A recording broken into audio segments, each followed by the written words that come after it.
വെളുത്ത പേപ്പറിൽ കറുത്ത മഷി കൊണ്ടെഴുതുന്ന നിന്റെ വർഗീയതയ്ക്ക് ജാതി കുലം കുത്തി. അതൊരു വാക്കല്ലായിരുന്നു, ഒരു മുറിവായിരുന്നു. ഗ്രാമത്തിന്റെ ചെറുവഴികളിലൂടെ നടക്കുമ്പോൾ ആ പേപ്പർ കാറ്റിൽ പറന്നു വന്ന് ഒരു കുട്ടിയുടെ കാലിന് സമീപം വീണു. അവൻ അത് എടുത്ത് വായിക്കാൻ തുടങ്ങി. അവൻ വായിച്ച ഓരോ വരിയും അവന്റെ മനസ്സിൽ സംശയങ്ങൾ വിതറി. എന്താണീ ജാതി? ആരാണിത് എഴുതിയത്? അവന്റെ കണ്ണുകളിൽ ഒരു നിർദോഷ ചോദ്യം. അവന്റെ അമ്മ അടുത്തേക്ക് വന്നു. അത് പഴയ കാലത്തിന്റെ ചായം മക്കളെ, ആളുകൾ തമ്മിൽ വേർപിരിക്കാൻ എഴുതിയ കഥകൾ, അവൾ പറഞ്ഞു. കുട്ടി കുറച്ചു നേരം ആ പേപ്പറിനെ നോക്കി നിന്നു.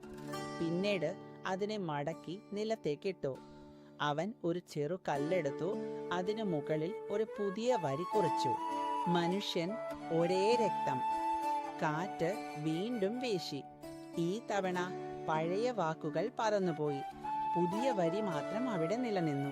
ജാതിയും മതവും വേർതിരിക്കുമ്പോൾ മനുഷ്യത്വം മരവിച്ച മനസ്സാകരുത്. അത് മനോജ് വളയഞ്ചിറങ്ങരയുടെ കഥയിലെ സാരാംശമാണ്. മനുഷ്യത്വം എന്നും ഒന്നാണ്.